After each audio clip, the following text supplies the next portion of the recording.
Hey, this is Christine, and this should be, I think it is the final episode in Building with Claude Code. And during our episodes, we took the time to learn some of the features that Claude allows us using the terminal based agentic tool.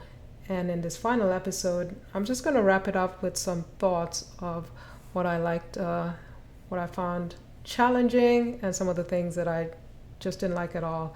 So we started from just a PRD. So I thought that was really good, just to kind of get grounded in what it is that we wanted to build.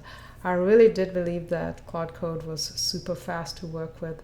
I've tried in the past doing some of the same things just for kicks using Claude Desktop and MCP and connecting to my local file space.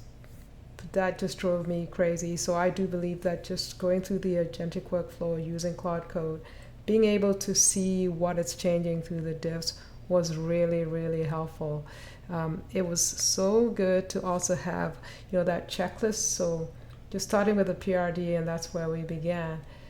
And going through that to an implementation plan, and then just going through this checklist, I found that to be really, really helpful. And again, I felt comfortable when I checked in my code from time to time, because then that gave me just the kind of the peace of mind that I would be able to go back and make any changes or revert back. I did find it quite some fun just using the MCP servers. For example, Puppeteer, just having it go in and check in and do some of the debugging was really helpful, especially when it was able to read what was going on and check things out.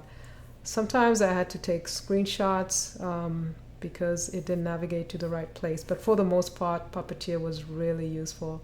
I also found Context 7, which allowed me to read some of the latest code documentation, because Claude typically doesn't always have the most up-to-date information, so that was really good. And for those of you who maybe like me are not always good about writing tests, I really like the fact that Claude very quickly was able to write tests for me. So what I found kind of challenging that I didn't like too much is just the cost. If you watch somewhere in the middle of the series, I just run out of credits. And this is not the first time that's happened. So what Claude says that it typically for a developer, it's on average about $8 for about a bunch of them, or $12 a month. Was it a week?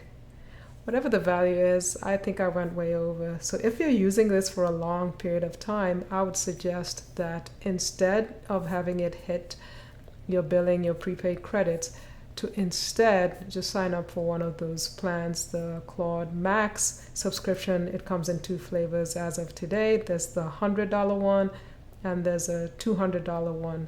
So think about that. It's pretty pricey, but it might work out for you if you're using a lot of coding. And then the other thing that I found that was just always interesting, and it's not surprising because I know that can happen, is I sometimes just got a different UI. So I'd run this through for the most part the first time, maybe a couple of days ago, and this is kind of the UI I got from going through the whole process. And then later on today, this is what I got. I actually liked what I got as part of this episode, but you never know what you're going to get. And potentially, I guess the best thing is to have a design that you have in mind, and therefore if you can feed that into the process so that you potentially get the same thing every single time. So that's one thing that I found challenging. And again, I do find that even though Context 7 was super useful in terms of just giving me the information I needed, I did struggle a bit when I needed to get the information for Vit and Tailwind.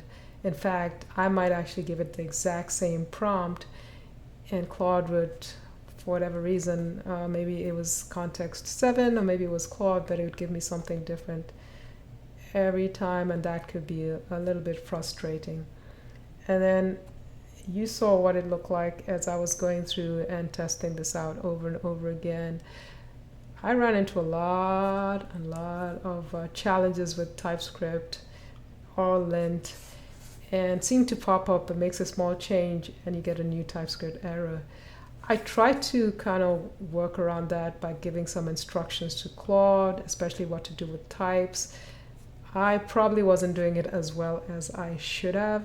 Maybe I needed to set up my preferences better, but it's still a learning and a work in progress. I'm assuming there's probably some really good examples out there about how to do this.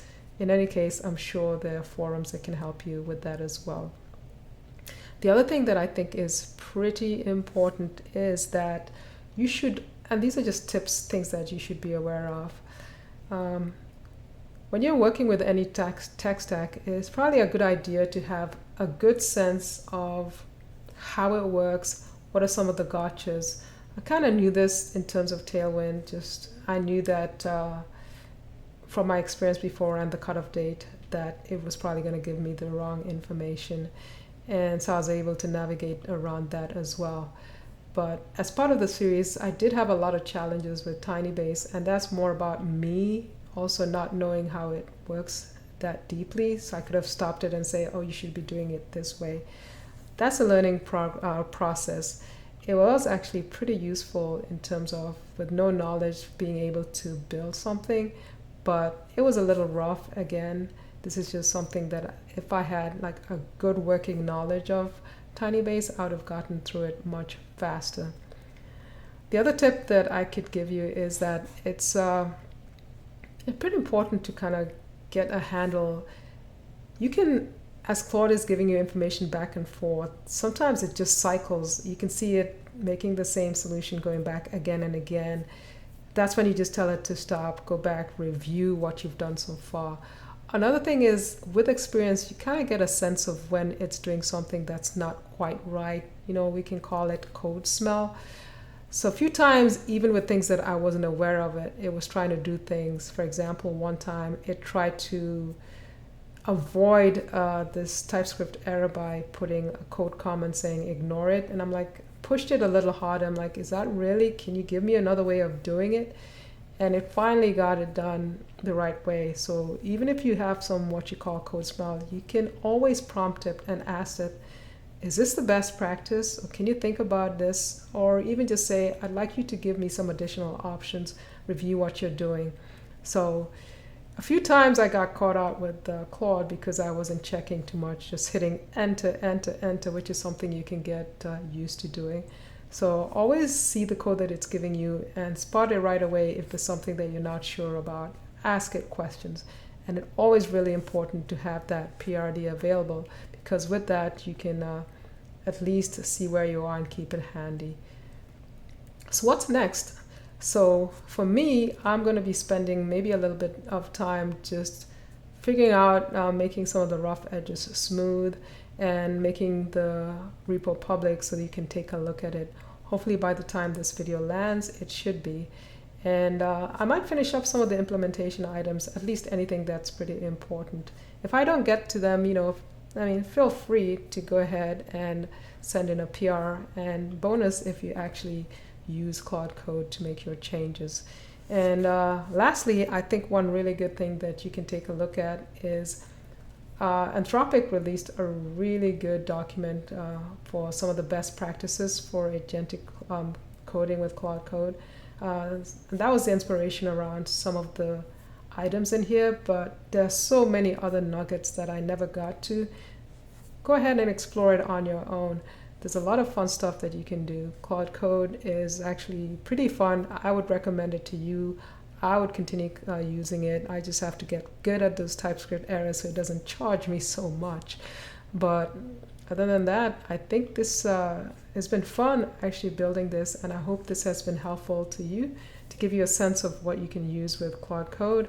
And thank you so much for being a part of this journey as we went and learned how to build with Claude Code.